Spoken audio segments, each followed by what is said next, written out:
کافی تحریکوں میں آپ شامل رہے، مطلب 2007 میں آپ کہہ رہے ہیں شامل ہوئے ہیں سنی تحریک میں، اس کے بعد آپ نے بہت اتار چڑھاؤ دیکھا، فور شیڈول میں بھی رہے، کافی مسائل رہے، تو کوئی ایسا تلخ واقعہ زندگی کا جو شیئر کرنا چاہیں اپنے ناظرین کے ساتھ، یا خوشگوار واقعہ کوئی ایسا جو آج تک یاد رہا ہو آپ کو؟ ہاں، آج تک کہہ نہیں پایا، جی جی جی میں کہنا چاہ رہا تھا کہہ نہیں پایا، ایسا بھی خوشگوار ہوتے ہیں۔ دیکھیں، میں جب سے سنی طریق میں آیا ہوں، سب سے پہلا جو میں نے سنی اتحاد کونسل کے معاملات کو دیکھا ہے، میں نے بڑے کلوز دیکھا ہے۔ پھر سنی اتحاد کونسل کا ایک مارچ تھا، اس سے پہلے میں دوران طالب علمی میں پیر نصیر الدین نصیر صاحب یہاں پنڈی ایک احتجاجی ریلی میں تشریف لائے تھے، شاید آپ کو بھی اس کا وہ جب کوئی گستاخانہ خاکہ یا اس طرح کوئی واقعہ تھا وہ تشریف لائے تھے؟ میں مسجد سے ہی وہ احتجاج شروع ہوا تھا اور پھر وہ آگے کمیٹی چوک کی طرف گیا تھا، اس کا حصہ رہا ہوں۔ زیادہ جو تجربہ ہے نا میرا، میں نے بہت سارا سیکھا ہے، وہ سنی اتحاد کونسل سے سیکھا۔ جب سنی اتحاد کونسل بنی، ان کے مرکزی پنڈی کے جتنے بھی میٹنگ اجلاس ہوا کرتے تھے، میں تقریباً قریب ہوتا تھا۔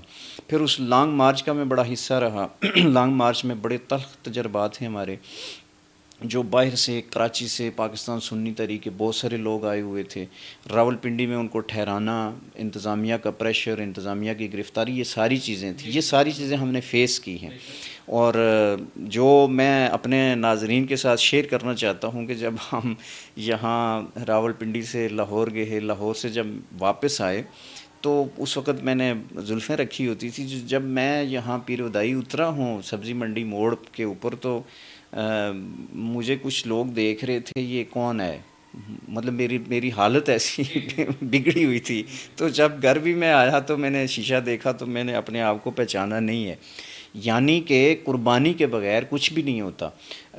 تو یہ ایک تلخ تجربہ تھا، راستے میں شیلنگ ہو رہی ہے، گرفتاریاں ہو رہی ہیں، ہمارے سامنے ہمارے ساتھیوں کو اٹھایا جا رہا ہے۔ یہ 2010-11 یہ جب چلی ہے، جب سے سنی اتحاد کونسل کے معاملات چلے ہیں، اس میں براہ راست شریک رہا ہوں، بلکہ میری جو ٹرانسپورٹ کی ذمہ داری تھی وہ میرے پاس تھی، اور ایک ٹرانسپورٹ کا اجلاس ہوا گجرات میں پیر افضل قادری صاحب کے پاس، اس میں شامل ہوا۔ پھر تو یہ ایک سٹرگل، وہاں سے کافی چیزیں سیکھنے کو ملی۔ پھر غازی صاحب کی شہادت، اس کے بعد بہت سارے غازی صاحب کا جو واقعہ ہوا، اس کے بعد کے جتنے بھی معاملات ہیں اس میں پیش رہا، اور پھر ان کی شہادت کے بعد آپ کے سامنے ہیں جو جتنے بھی معاملات ہیں۔ اور فورتھ شیڈول کی آپ نے بات کی ہے، یہ چونکہ جو این او سی تھا غازی صاحب کے چہلم کا، وہ میرے نام تھا، یعنی این او سی میرے نام کا تھا۔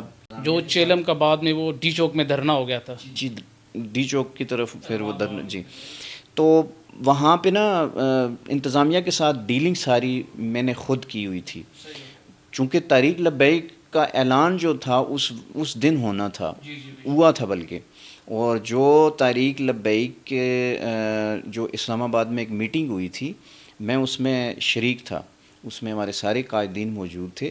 بیسیکلی تحریک لبیک وہاں تحریک نہیں بنی تھی، جماعت نہیں بنی تھی، یہ ایک اتحاد کو نام دیا گیا تھا، جو پہلے رہائی تحریک، جی تحریک رہی غازی ممتاز قادری کے ممتاز قادری تھا، پھر اس کو نام دیا گیا تھا کہ یہ ساری جماعتوں کا ایک متفقہ پلیٹ فارم ہوگا، اسی سے ہم نے جدوجہد کرنی ہے۔ پھر بعد میں ظاہر ہے وہ رجسٹرڈ ہو گئی، وہ ایک باقاعدہ ایک علیحدہ سے تنظیم بن گئی ہے۔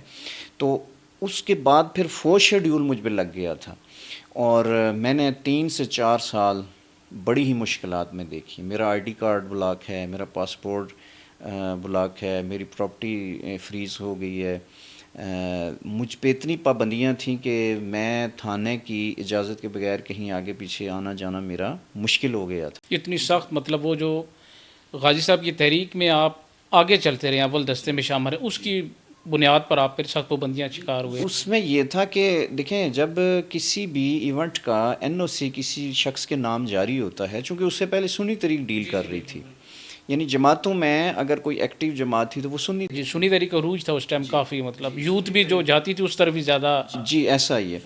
تو جو انتظامیہ کے اندر تھا یا سیاسی لوگوں کے درمیان تھا، وہ یہ تھا کہ یہ سنی تحریک ہے۔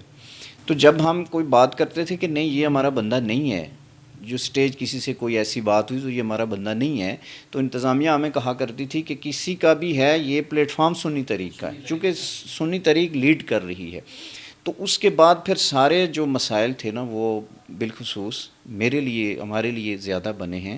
7 دہشت گردی کی ایف آئی آر، 7 آپ پہ 7 دہشت گردی کی میرے اوپر. یعنی پنڈی کا کوئی تھانہ جو سٹی کے تھانے رہے نہیں تھے، ایک تھانہ رہ گیا تھا جس میں میرے خلاف ایف آئی آر نہیں تھی. باقی سارے تھانوں کے اندر میرے اوپر ایک دہشت گردی کی ایف آئی آر دے دی گئی. 16 ایم پی او لگ گیا، اور 16 ایم پی او کی 2 ایف آئی آریں میں نے فیس کی ہیں پنڈی کے اندر. تو وہ کوئی میرے لیے نارمل چیزیں بن گئی تھی جب میں نے 4تھ شیڈیول دیکھا ہے. تو 4تھ شیڈیول کی بڑی سختیاں تھیں، لیکن میں آپ کو بتاؤں کہ ورکر بڑی قربانی دیتا ہے، اور ورکر کی قربانی کی اس طرح قدر نہیں کی جاتی. میں نے بڑی مشکلات دیکھی ہیں. میں بھلا کرے آپ جانتے ہیں میں کسی جگہ بھی کسی سنی کا کوئی مسئلہ بنتا ہے تو میں ساتھ کھڑا ہو جاتا ہوں، لیکن میں تنہا تھا. اپنی جماعت تھی اور میں تنہا تھا.